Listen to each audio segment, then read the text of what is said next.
I have to tell you, Dr. Sally Valentine, that I exchange numbers with every single person. Yes. And we've actually seen a couple in Miami, the Brazilian couple, if you remember them. Oh, yes. Oh, my gosh. Yes. And they are so lovely. Oh, and we never would have met them otherwise if we hadn't met them through you.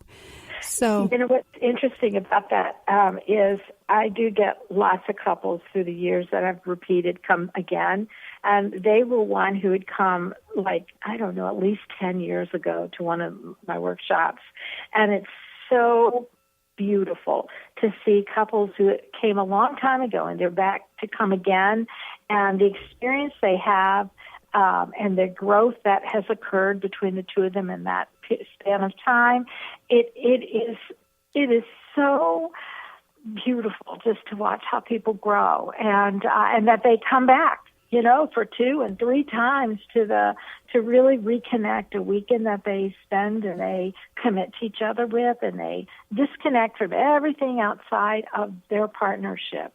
And it is very interesting that that particular couple you're talking about had been there before. It was really fun to see them. That's wonderful.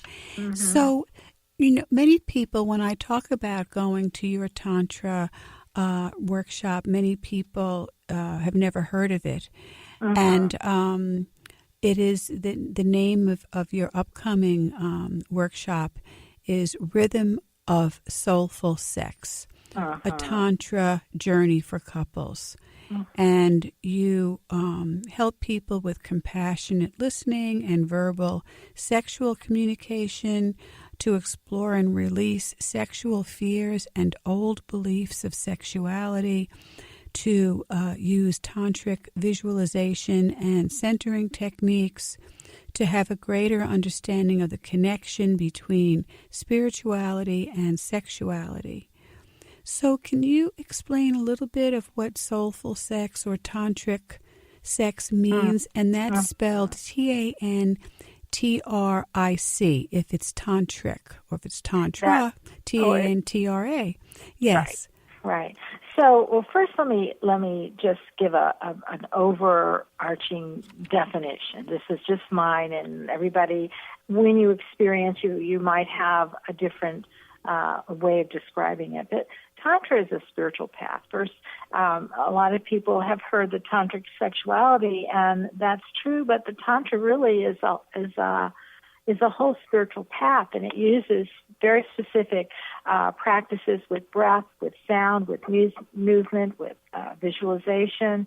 And in the process of doing these types of practices, it really assists in quieting the mind and activating the sexual energy. And when our sexual energy is more activated, we learn how to direct it to our bodies, and it just brings a great sense of well-being and lifts us to higher states of our consciousness. So as I see it, it's an opportunity for us to live life more intentionally and more consciously. So it goes way beyond just the sexuality aspect, but it's how you live your life and how you are in your life and how to be in your life. And a lot of these practices really help people move into mindfulness, move into being aware and acknowledging your own body and your surroundings and your partner, and noticing really how you are operating from the inside out. So it's just really about if you practice these kinds of activities regularly, you will see it's a lot of them are types of meditations, and we all know there's been more and more research about how people who regularly meditate actually changes their brain. And so moving into a tantric practice and having that as part of your life really helps elevate your sense of self and connection in the world and your relationships. You know, I talk about various different principles, and you know, as I teach it, I teach it through my own sense of what I've learned and how I live in it. So the glorious thing is there's lots of different kinds of tantric teachers, people who are teaching Tantra, and they teach their sort of the Tantra practice through through themselves. So lots of people can learn so much by just going to different workshops and learning what various teachers have to teach that can add to the depth and fullness of what people already understand about Tantra. But some of the basic principles is just being present. So that mindfulness I mentioned, just being in the moment, you know, and living, and that's hard to do. Yes. It's hard to do on a good day. But when we practice it more regularly, like doing some of our meditative practices, we really are able to stay more present longer. And when something jars us, usually our reactions are shorter. We, may not be as intense as it used to be years ago. So this is a lifelong practice, really. And then another thing that helps is the open-heartedness, learning how to free our minds up from a lot of judgment that by the time we're into our adult life, we've got a whole list of judgments. And some of them aren't even ours to start off with, but we have adopted them through the years. And, just learning to be present and to be open and open-hearted helps us to really reduce our judgment and staying in a place of just organic love.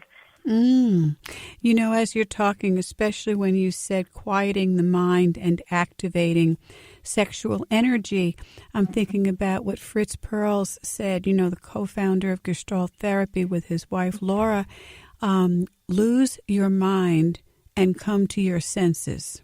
And how few people live in the body and really live with the five senses and really become aware of their own body sensations. Many people don't even speak the language of the body. They're not aware. We have our heads, and then we visit our genitals every once in a while, and it's like nothing is going on in between.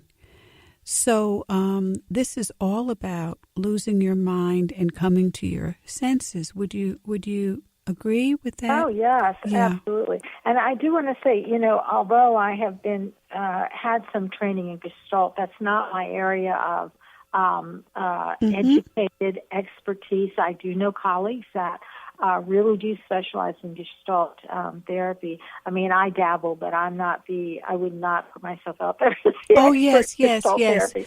Yes. I'm sorry. I mentioned that you have so many credentials.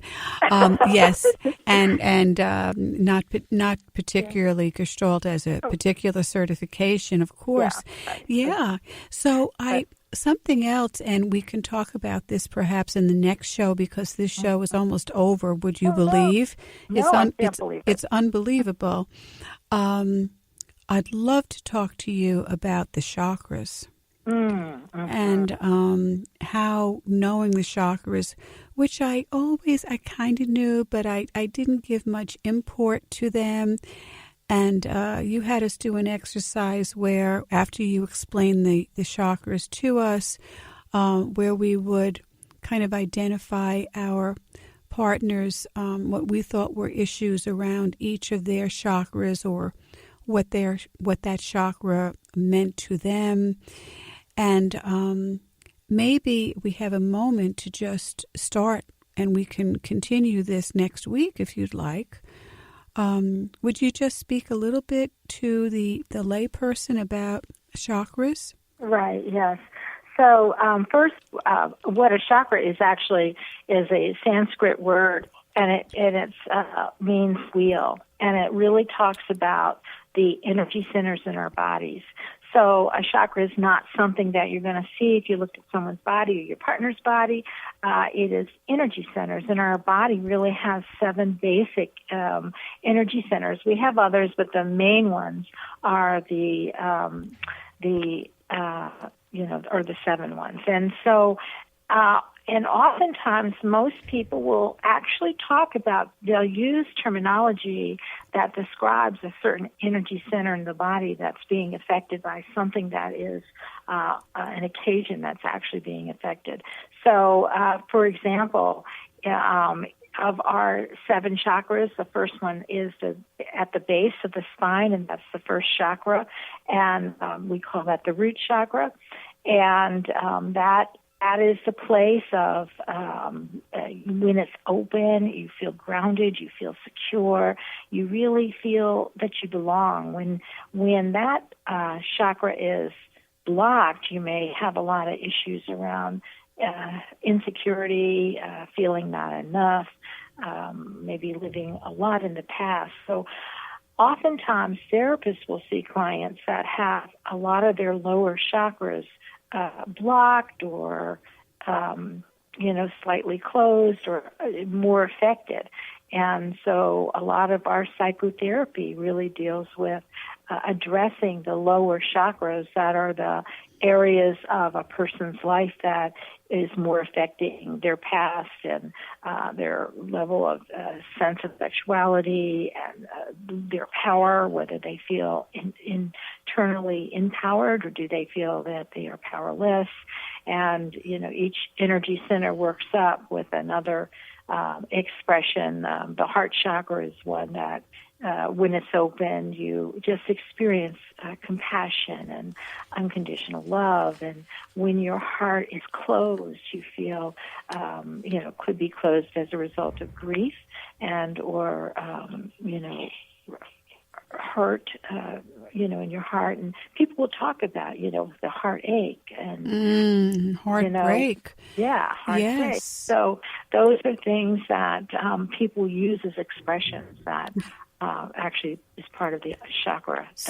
So Dr. Sally Valentine, I knew that when I asked you about chakras, we wouldn't be able to complete it, but I want everyone to tune in again next week because we're lucky that Dr. Sally Valentine will be coming back to us. So we'll have a part 2 of intimacy, healthy, loving intimacy. Thank you so much, Dr. Valentine. Thank you. And this is Dr. Duffy Spencer saying goodbye for now and wishing you great relationships.